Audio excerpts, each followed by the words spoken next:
Rien de révolutionnaire dans le plan hivernal 2011-2012. Le dispositif est le même que l'an dernier. Pour venir compléter les centres d'hébergement d'urgence traditionnels, un bus de nuit pourra accueillir une quinzaine de personnes accompagnées de leurs animaux et des chambres d'hôtel complémentaires pourront être proposées. En cas de grand froid, à partir d'une température ressentie de moins 15 degrés, un gymnase sera aménagé avec des lits et des douches.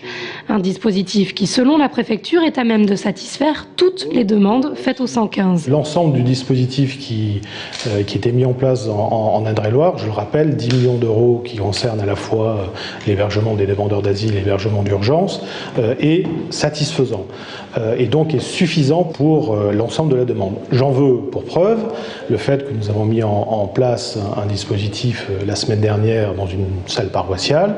Il y avait 16 places, simplement 8 personnes se sont présentées.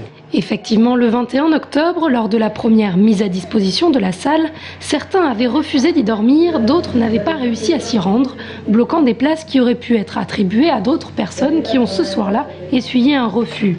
Mais depuis, la salle ne désemplit pas, or elle pourrait être rapidement fermée.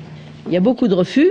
Donc pour le moment, on a cette salle paroissiale qui fait un dégagement, mais si on n'a pas la salle, ça va être 15 personnes dans la rue.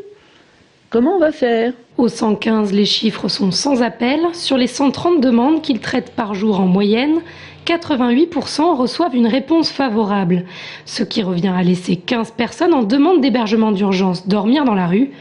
Une situation critique à l'approche de l'hiver, d'autant que ces chiffres sont en perpétuelle augmentation.